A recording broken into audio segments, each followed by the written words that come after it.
بسم اللہ الرحمن الرحیم۔ السلام علیکم دوستو، کیا حال ہے؟ امید ہے آپ خیر خیریت سے ہوں گے۔ دوستو، بخارا آج کل کے ازبکستان کا ایک تاریخی شہر ہے۔ سال 1220 عیسوی میں یہ شہر خوارزم سلطنت کے بادشاہ علاء الدین محمد خوارزم شاہ کے قبضے میں تھا۔ بخارا خوارزم سلطنت میں تجارت اور ثقافت کا ایک بہت بڑا مرکز تھا۔ خوارزم سلطنت دوستو ثقافتی طور پر فارسی اور ترک مملوک نژاد سنی مسلم سلطنت تھی، جس نے موجودہ سنٹرل ایشیا یعنی وسطی ایشیا کے بڑے حصوں کے ساتھ ساتھ افغانستان اور ایران پر سال 1077 عیسوی سے سال 1231 عیسوی کے درمیان حکومت قائم کی تھی۔ اس سلطنت میں اورگنج، بخارا، مرو، سمرقند، بلخ، کابل، غزنی، ہرات، زرنج، شیراز، اصفہان، تہران، مراغہ، تبریز اور نشاپور جیسے بڑے بڑے اور تاریخی شہر آتے تھے۔ ایک اندازے کے مطابق اس سلطنت کا رقبہ 2.3 ملین اسکوائر کلومیٹر سے لے کر 3.6 ملین اسکوائر کلومیٹر تک پھیلا ہوا تھا۔ سن 1200 عیسوی میں جب اس وقت خوارزمی سلطنت کے خوارزم شاہ علاء الدین تکش کا انتقال ہوا تو اس کا بیٹا علاء الدین محمد اس خطے کا نیا خوارزم شاہ بنا۔ خوارزم شاہ کا ٹائٹل اس وقت کے خوارزمی سلطنت کے بادشاہ کو دیا جاتا تھا۔ دوستو، ادھر دوسری طرف منگولیا سے چنگیز خان خوارزم شاہ کے ساتھ تجارتی تعلقات استوار کرنا چاہ رہا تھا۔ اس لیے چنگیز خان نے خوارزم شاہ کو مخاطب کرتے ہوئے ایک خط لکھا کہ میں منگولیا کا ایک بہت بڑا حکمران ہوں اور آپ مسلمانوں کے ایک عظیم الشان بادشاہ ہیں۔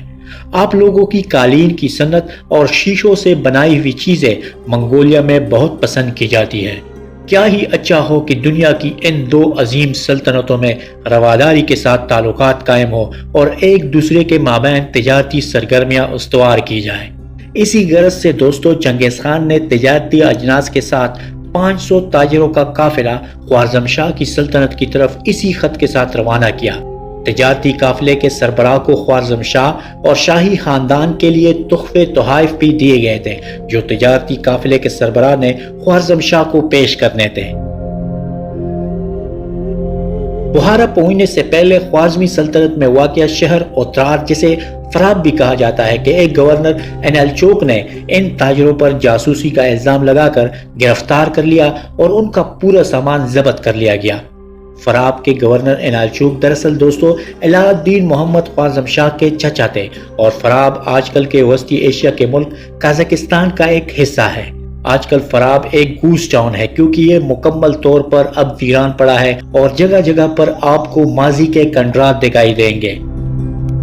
دوستو، فراب کے گورنر انالچوک نے کچھ تاجروں پر چنگیز خان کا جاسوس ہونے کا الزام لگا کر قتل کر دیا اور باقی ماندہ تاجروں کے ساتھ انتہائی نازیبا برتاؤ کیا گیا۔ لٹا لٹایا قافلہ جب چنگیز خان کے پاس واپس پہنچا تو چنگیز خان نے ایک وفد، جس میں ایک مسلمان، ایک عیسائی اور ایک پارسی شامل تھے، کو ایک خط کے ساتھ خوارزم شاہ کے دربار میں بھیجا۔ خط میں مطالبہ کیا گیا تھا کہ تجارتی قافلے سے بدسلوکی کرنے والے گورنر کو سزا دی جائے، تجارتی سامان واپس کیا جائے اور بدسلوکی کی معافی مانگی جائے۔ خوارزم شاہ نے چنگیز خان کے خط کو سن کر پھاڑ دیا، چنگیز خان کے بارے میں بد کلامی کی اور وفد کے ارکان کی داڑھی، مونچھے، بال اور بویں منڈوا دی۔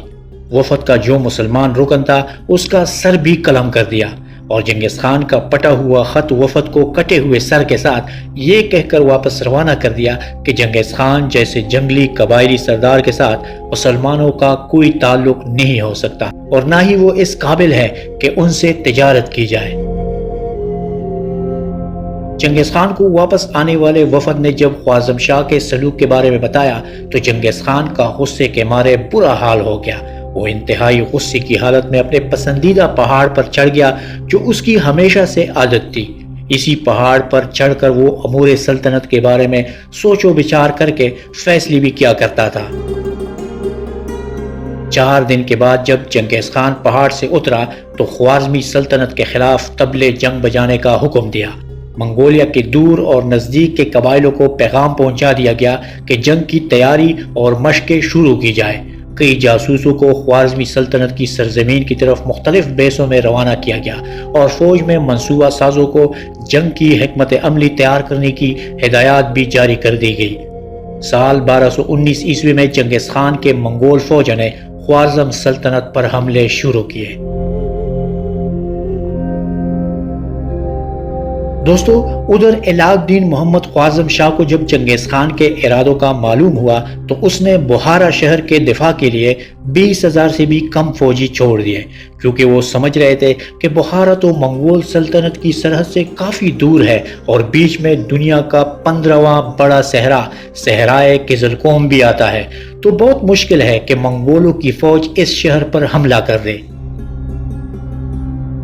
دوستو، قزلقوم ترکش زبان میں سرخ ریت یعنی ریڈ سینڈ کو کہا جاتا ہے۔ اس وقت صحرائے قزلقوم کو عبور کرنا بڑی فوجوں کے لیے ناممکن اور ناقابل تسخیر سمجھا جاتا تھا۔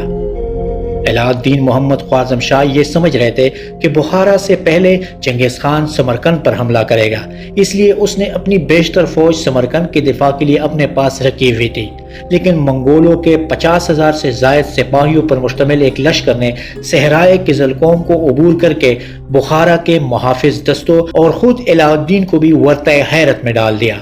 7 فروری 1220 کو چنگیز خان نے بخارا کے قلعے کا محاصرہ کر لیا۔ بخارا کی کمان خوارزم سلطنت کے ایک فوجی جرنیل گور خان کے پاس تھی۔ اپنی روایتی طوفانی حملوں کے ذریعے چنگیز خان کو لگا کہ اس قلعے کی دیواروں کو توڑنا مشکل ہوگا، نتیجتاً محاصرہ لمبا ہونا تھا۔ چنانچہ چنگیز خان نے شہر کے اندر پناہ لیے ہوئے لوگوں کو خط لکھا کہ جو لوگ ہماری طرف ہے وہ محفوظ ہیں۔ چنگیز خان کے ظلم و جبر کی داستانیں اس وقت بخارا کی گلیوں کوچوں میں بیان ہو رہی تھی۔ چنگیز خان کا یہ خط ملنے کے بعد بخارا کے شہری 2 گروہ میں بٹ گئے۔ پہلے گروہ نے چنگیز خان کی بات ماننے سے انکار کر دیا اور کہا کہ ہم لڑیں گے آخری دم تک، جبکہ دوسرے گروہ کا کہنا تھا کہ ہم چنگیز خان کا ساتھ دے کر شہر نہ صحیح پر شہر کے لوگوں کو تو بچا سکتے ہیں۔ چنگیز خان نے دوسرے گروہ کے لوگوں کو ایک اور خط لکھا، اگر تم ان لوگوں سے لڑنے میں ہماری مدد کرو جنہوں نے مجھے تسلیم کرنے سے انکار کیا ہے تو ہم تمہارا شہر فتح ہونے کے بعد تمہارے ہی حوالے کر دیں گے۔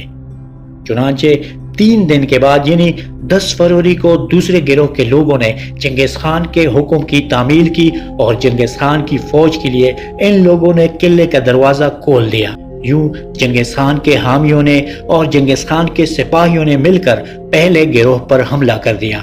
قلعے کے اندر ایک خوفناک جنگ چھڑ گئی۔ چنگیز خان کے حامیوں اور سپاہیوں نے مل کے پہلے گروہ کے لوگوں کو یا تو تہہ تیخ کر لیا اور یا تو چنگیز خان کی آمد سے پہلے ہی قید کر لیا۔ پہلے گروہ میں جو سپاہی زندہ بچ گئے تھے وہ یقینی شکست دیکھنے کے باوجود اب بھی خوارزم سلطنت کے وفادار تھے اور مسلسل 10 دن تک شہر کے دفاع کے لیے لڑتے رہے، لیکن آخرکار جب خوارزم سلطنت کے وفادار سپاہی سارے کے سارے ہلاک ہو گئے تو جیت کا جشن مناتے ہوئے چنگیز خان کے حامی اور چنگیز خان کے سپاہی چنگیز خان کے استقبال کے لیے کھڑے ہو گئے۔ جیسے ہی چنگیز خان قلعے کے اندر داخل ہوتا ہے تو دوسرے گروہ کے لوگوں کو یعنی چنگیز خان کے حامیوں کو ایک بہت بڑا جھٹکا لگتا ہے، کیونکہ چنگیز خان کے حکم پر چنگیز خان کی فوج نے اپنی حامی بخارا کے شہریوں کو تہہ تیخ کرنا اور مارنا شروع کر دیا۔ چنگیز خان نے ان کو قتل کرنے کے حکم دینے سے پہلے یہ الفاظ کہے، اگر یہ لوگ واقعی ساتھ دینے میں سچے ہوتے تو یہ کبھی بھی ہمارے لیے اپنی ہی بھائیوں کو دھوکہ نہ دیتے، کیونکہ ہم تو ان کے لیے اجنبی تھے۔ شہر میں داخل ہونے کے بعد چنگیز خان نے شہر کے جمعہ کی مسجد میں ایک تاریخی تقریر کرتے ہوئے کہا کہ اے لوگو، جان لو کہ تم نے اور تمہارے بڑوں نے بہت بڑے گناہ کیے ہوئے ہیں۔ اگر مجھ سے یہ پوچھے کہ میرے پاس آپ کے ان گناہوں کا کیا ثبوت ہے تو سن لو کہ میں خدا کا عذاب ہوں۔ اگر تم گناہگار نہ ہوتے تو خدا تم پر مجھ جیسا عذاب کبھی نہ بھیجتا۔